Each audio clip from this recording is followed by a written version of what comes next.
10 साल पहले की गई गलती पर अब पछता रहे राहुल गांधी। दे दिया होता मनमोहन सिंह का साथ तो आज यहां तक नहीं पहुंचती बात। एक गलत फैसले ने लगा दिया राहुल के सियासी करियर पर 6 साल का ब्रेक।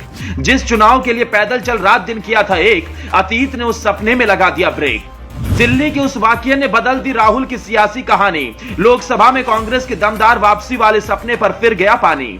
कहते हैं ना कि एक गलत फैसला सब कुछ बदल के रख देता है। एक गलत फैसला आपको जिंदगी का वो कड़वा पहलू दिखा सकता है जिसकी आपने कभी कल्पना भी नहीं की होगी। वो रातों रात आपको अर्श से फर्श पर ला सकता है, आपको तबाह कर सकता है। और आज इस कहावत की वानगी देश की सियासत में देखने को मिले, जब देश की पहली और बड़ी राष्ट्रीय पार्टी के कद्दावर नेता को अपने ही फैसले का खामियाजा भुगतना पड़ा। लेकिन बड़ा सवाल ये उठता है कि आखिर क्यों और कैसे। तो चलिए आपको पूरा माजरा समझाते हैं और अतीत में लिए चलते हैं जहां से इस तबाही की कहानी लिखी गई। सबसे पहले आपको उस बड़े नेता के बारे में बताते हैं जो फिलहाल मुश्किलों में घिरे हैं। वो नेता कोई और नहीं है, कांग्रेस के पूर्व अध्यक्ष और अब पूर्व सांसद राहुल गांधी हैं, जो अभी कुछ दिनों पहले ही लंदन में गए अपने बयान को लेकर विवादों में रहे, जिन्होंने पैदल चलकर भारत के कई राज्यों में अपनी भारत जोड़ो यात्रा की। भारत जोड़ो यात्रा के दौरान सबको लगा था कि राहुल कांग्रेस का उद्धार करेंगे, डूबते हाथ को पकड़कर उसे पार लगाएंगे। लेकिन तस्वीरें विपरीत होने लगी और राहुल गांधी की सदस्यता रद्द हो गई। दरअसल एक सभा के दौरान राहुल गांधी ने मोदी सरनेम को लेकर आपत्तिजनक टिप्पणी की थी, जिसके बाद उन पर मानहानि का मुकदमा दर्ज हुआ और करीब 3 दिन पहले सूरत कोर्ट ने राहुल गांधी को 2 साल की सजा सुनाई। हालांकि उन्हें तुरंत जमानत मिल गई, लेकिन ठीक 24 घंटे के अंदर उनकी सदस्यता चली गई, जिससे उनके करियर पर 6 साल का ब्रेक लग गया।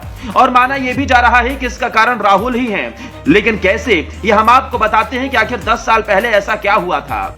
दरअसल जो सजा राहुल को मिल रही है, इससे बचने के लिए सालों पहले एक अध्यादेश लाया गया था, लेकिन वो अमल ना हो सका। यूपीए सरकार के समय एक अध्यादेश आया था जो अमल में आते आते रह गया। इसका कारण राहुल गांधी ही थे। इसी अध्यादेश की कॉपी को राहुल ने प्रेस कॉन्फ्रेंस में फाड़ने के लिए कहा था। वो वाकया भी हम आपको बताते हैं। वो तारीख थी 27 सितंबर 2013। अजय माकन दिल्ली में प्रेस कॉन्फ्रेंस कर रहे थे। बीच प्रेस कॉन्फ्रेंस में राहुल गांधी आ जाते हैं। तब कांग्रेस उपाध्यक्ष रहे राहुल कहते हैं, मैं यहां अपनी राय रखने आया हूं, और अध्यादेश को फाड़ने की सलाह देते हैं। बात 2013 की है। सुप्रीम कोर्ट ने लोक प्रतिनिधि अधिनियम 1951 को लेकर ऐतिहासिक फैसला सुनाया था। कोर्ट ने इस अधिनियम की धारा 8 के क्लोज 4 को असंवैधानिक करार दे दिया था। यानी धारा 8 का क्लोज 4 दोषी सांसद विधायक को अदालत के निर्णय के खिलाफ अपील लंबित होने के दौरान पद पर बने रहने की छूट प्रदान करते थे। सुप्रीम कोर्ट के इस फैसले के बाद से किसी भी कोर्ट में दोषी ठहराए जाते ही नेता की विधायकी सांसदी चली जाती है। इसके साथ ही अगले 6 साल के लिए वो व्यक्ति चुनाव लड़ने के अयोग्य हो जाता है। सदस्यता तुरंत खत्म होने के फैसले को पलटने के लिए मनमोहन सिंह सरकार एक अध्यादेश लेकर आई।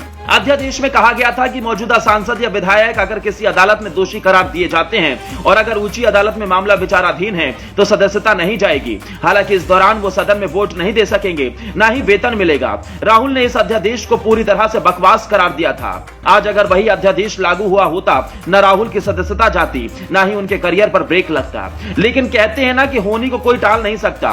यही अध्यादेश अगर पास हो गया होता तो सपा विधायक आजम खान, अब्दुल्ला आजम से लेकर बीजेपी विधायक विक्रम सैनी तक की सदस्यता बरकरार रहती और आज कांग्रेस के बड़े नेता पर तलवार ना लटकी होती। ब्यूरो रिपोर्ट, अपना इंडिया।